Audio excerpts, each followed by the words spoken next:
Professor, o senhor não vê, e qual o papel, então, histórico do Lula no Brasil? Como o senhor classificaria?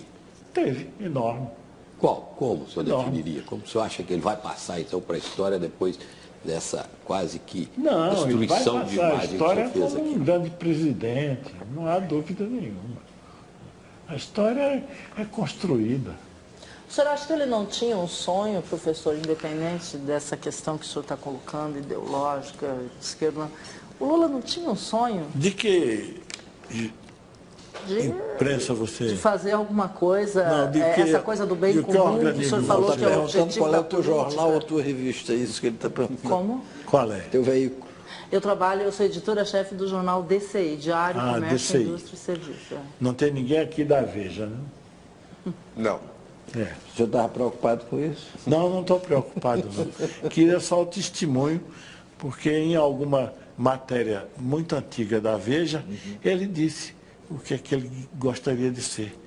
Ele detestava ser famoso e pobre. Ele queria ser anônimo e rico. Não sou eu que digo essas coisas. Agora, o senhor aproximaria ele, como perguntou José Márcio, como figura histórica?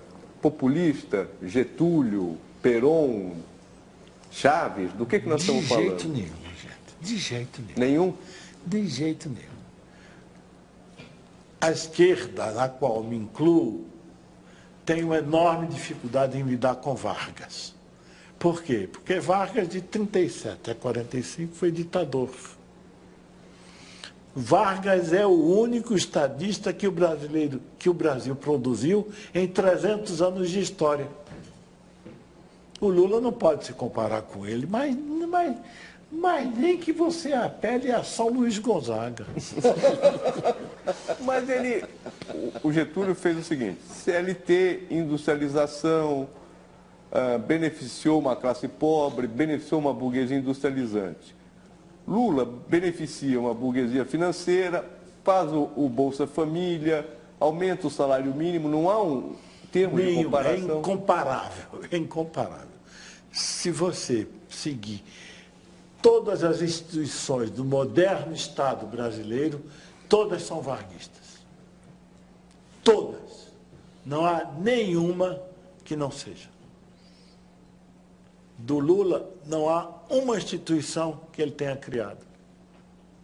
Bolsa Família, que é o galardão do PT, não é constitucional, nem é lei. O próximo presidente que vier pode tirar. É incomparável. É incomparável. Chaves, é mais parecido com Chaves, será? Talvez seja, talvez seja. Talvez seja. Ainda Professor, assim, não tenho muita certeza. Mudando de assunto, para a gente falar de Brasil nesse contexto. Desde que o senhor definiu o Brasil como um ornitorrinco, como nós evoluímos? O senhor acha que nós caminhamos para virar um animal mais bonito?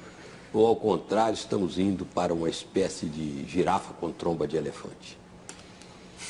Talvez seja um novo termo que esteja sendo procurado.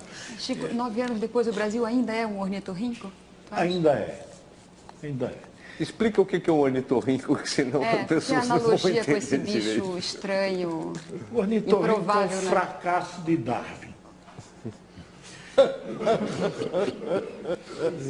Ao invés de ele caminhar para completar-se como um réptil, ele é também pássaro. Ao invés de completar-se como pássaro, ele é também réptil. Quer dizer, ele é o impasse de Darwin. Quer dizer, várias tendências se cruzaram e dali não saiu nada. Saiu um bicho desse tamanho, feio, horroroso e venenoso. E por que o Brasil é um ornitorrinco? Porque ele tem a modernidade mais avançada, né? E tem o atraso, o peso do atraso, são os pés de chumbo do Brasil. A tese é de que o atraso existe para sustentar, enfim, como a pobreza existe para sustentar A minha riqueza. tese é de que atraso e progresso se combinaram sempre no Quer dizer, Brasil. o atraso nunca vai virar o avanço, porque ele é necessidade da Ele é uma existência. necessidade da forma como o Brasil foi formado. Não é? Nós somos um país periférico, isso é um peso muito grande. Não é? Presentemente, eu estou fazendo um esforço enorme para entender aquilo que as ciências sociais têm muita dificuldade de entender, que é o caráter do povo. A ciência social não avança até aí, porque entra no terreno da subjetividade e os sociólogos não têm armas conceituais para tratar disso. Mas há gente que tem essa coragem. Norberto Elias é um grande sociólogo alemão, era, porque já morreu, e ele topou esse desafio. E escreveu um livro chamado Os Alemães, em que ele diz textualmente que há algo perverso no caráter dos alemães. Eu estou nessa pista. Quero entender por que nós sempre burlamos a lei. Professor, já que o senhor está falando dessa questão do caráter, eu queria fazer uma pergunta. O Renato Janine Ribeiro, filósofo, ele publicou um artigo hoje onde ele dizia que nós temos muita dificuldade em assumir a nossa responsabilidade quando se fala em política. Que ele usou um exemplo muito interessante, que ele falou que a gente se refere aos políticos como eles, ou seja, um sujeito oculto, a gente não dá nomes. O prefeito tal fez isso, ou o presidente tal aumentou o imposto tal. A gente tende a usar a coisa sempre na terceira pessoa do plural, ou seja, não dá nome, não nomeia, né?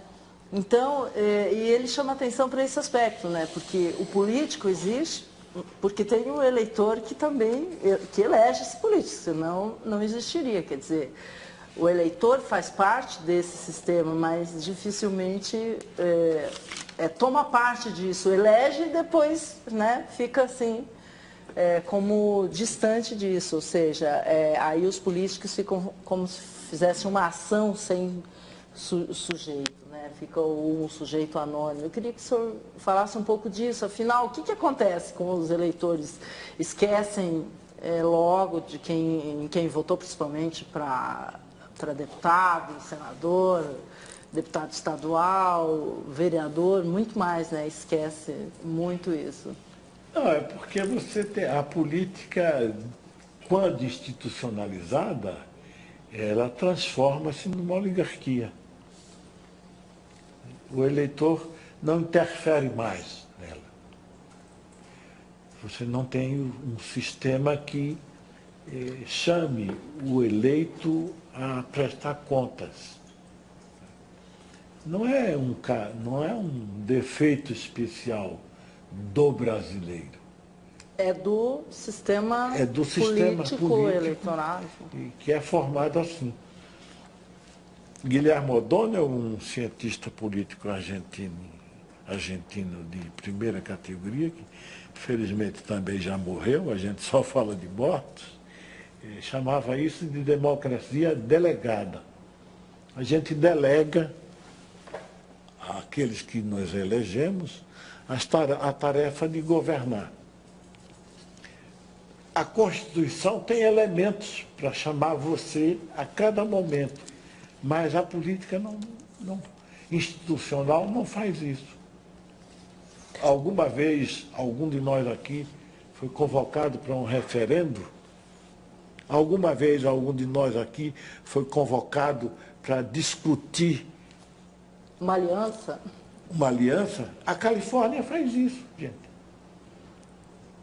O estado da Califórnia, como a legislação americana é muito diferente da nossa, cada estado tem muita autonomia, a Califórnia faz isso.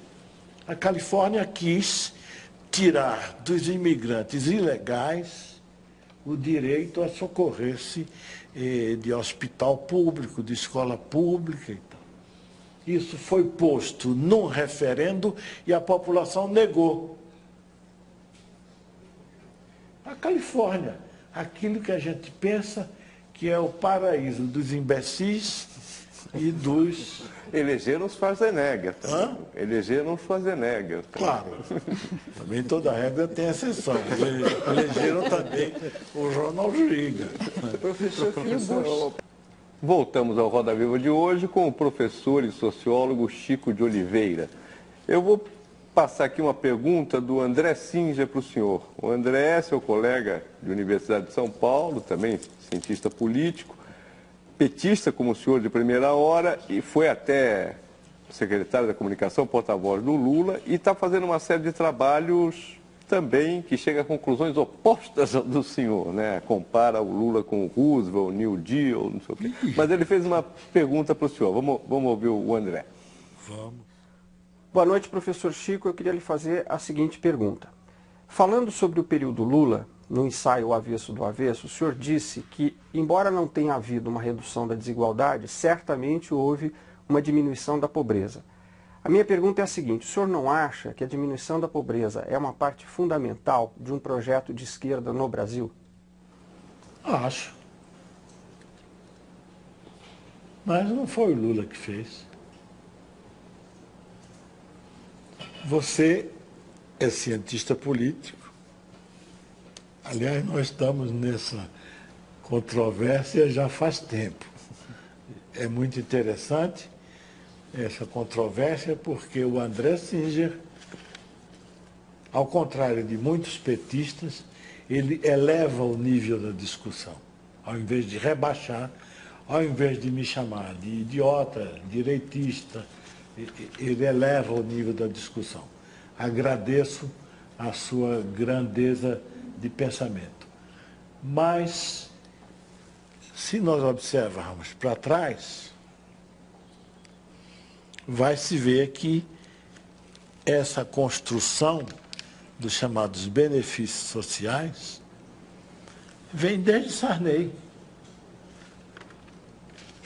A gente chamava, naquela época, o leite do Sarney.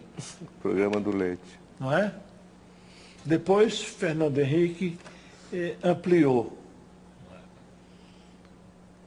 Na verdade, o Bolsa Família é uma cópia do programa que Cristóvão Buarque fez quando governador do Distrito Federal.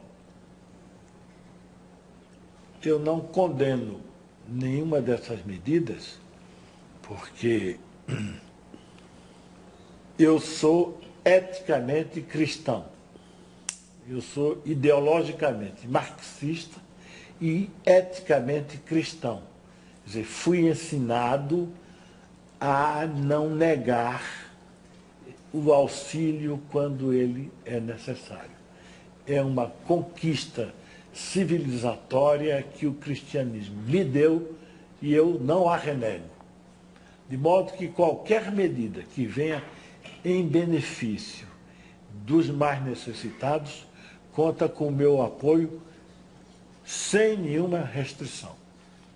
O que eu não faço é transformar isso em bandeira do presidente Lula.